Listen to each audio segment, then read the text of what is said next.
Hello and welcome to our latest Swampcast. It's Florida-Miami week, and for Robbie and I, who are old men, we remember when that was a huge week, Robbie. Yeah, always, huge rivalry game. And I talked to some former players this week about it, and to them it is a huge game, and it brings back a lot of memories, and it's a series with a lot of interesting history and a lot of characters in it.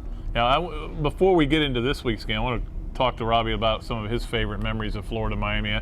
68 is always going to stand out for me because I was in the stands with my parents. I'd finished selling my hot dogs, and was when Larry Smith ran around his last carry of his career after an injury-plagued senior career, ran in for the winning touchdown, 14-10. I think that's the one I probably enjoyed the most. Yeah, I think mine, Pat, I don't know if I enjoyed it or not, but I think my first Florida game was the 1961 Florida-Miami game in Florida Field, and Florida lost, I think, 17-15. At the end of the game, students started fighting from both teams. The band played the national anthem, they stopped. Were those leather helmets in back in those days? I think they were. Yeah. There was no Gators written on the side, that's for sure. But that's the interesting thing. I mean, this series, they've played 4 times the last 21 years. 4 times. And yet these fans hate each other. Why do you think that is? It's just in the state of Florida, Pat. And, there's the connection with Miami plays. They don't hate FSU, USF, do they? No. No, not yet, but I think that'll eventually happen. If they played them, they might, yeah. There's just a history there, Pat. That's all you can say. Is it the Miami fan arrogance maybe a little bit? Maybe it's just the U. The Gator flop. There's a lot of things. You can go back to Brock Berlin doing the Gator chomp after they made that great comeback against Florida in 2003. You can go back to Schnellenberger kicking the pilot-up field goal after they were throwing oranges at him.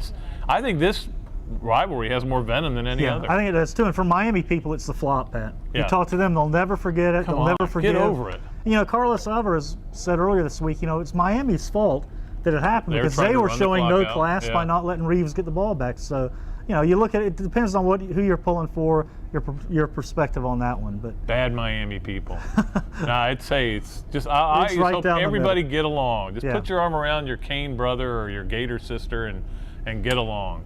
Just be careful because it could be a switchblade in some of them. Yeah, these night games in a rivalry, there's a lot of time to get juiced up. It worries me. But we'll see what happens in the game. Robbie, there's a lot of Gator fans that are going, blowout. Well, 52-10, it'll be just like last week.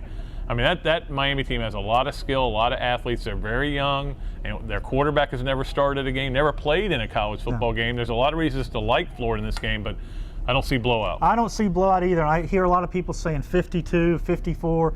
That Miami defense is too talented, too fast, too athletic. They're very young, but they're going to fly to the football and make some plays, and there's no question they've been working on Florida spread offense throughout 2 days. They didn't need to worry about Charleston Southern, so it's going to be a defense that's very well prepared to play, and they're going to cause some problems for that offense. And we keep hearing from the former Miami players kind of that woe is me. I hope Tebow takes it easy on us. Don't buy into that. Yeah, I think it's going to be a heck of a game. And we're going to learn a little bit about the Florida offense with Dan Mullen and Urban Meyer because they know what Miami's bringing. Oh, yeah. They're going to go too deep.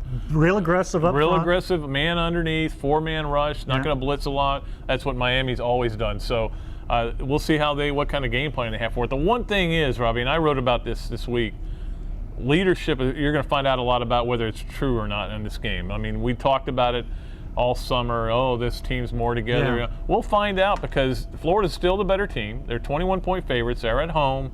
Let's see if they've got the leadership to go out there and get it done. Yeah, and they've talked about chemistry along with the leadership, Pat, and they say it's there. So you're right. Now we'll find out. I mean, last week's game didn't count, really. No, it was never in question, even though it was a bad first quarter. But this is a little bit different now. You're dealing with a bunch of athletes. And it's a rivalry, even though it's not one of the rivalries as anointed by Urban Meyer, the 3 big games, because Florida and Miami don't play every year and never will again. It's certainly a big rivalry for a lot of the fans, and I think it is for the players who played with or against a lot of these kids when they were in high school. Yeah, and you'll feel it Saturday night around the stadium. It's going to be electric. It's not going to be like that typical second game that Florida plays on the schedule. This is going to be really special, I think. Well, and it's nice to kind of have a buzz for the second game. Usually it's Troy or somebody like that coming in here.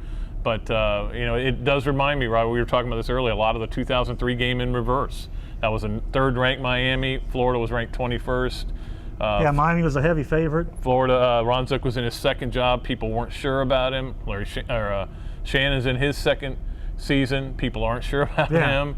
And this is, believe me, Miami's looking at it this way. This is their game to say we're back. Now, 48-0 is what I remember from last year in the last game against Virginia, game of the Orange Bowl against Virginia. But they are looking at it like, okay, let's go make a statement. Let's get Tebow. Let's get the Gators. Let's knock them down a peg. And that makes them a dangerous team. Oh, yeah, and they're going to let it all out. They're not going to leave anything on the field. You know, it's going to be come after the Gators. They've been pointing to this game all summer, so it's going to be interesting. We'll see. We'll see about fun. We'll see about Percy Harvin. Allegedly going to play. I'm not believing anything until I see him out there. Brandon Spike's supposed to play. That should make Florida. And again, I don't think Florida showed much last week. I don't think they showed much in a lot of ways, not just in terms of offense, but Robbie, I think in terms of emotion.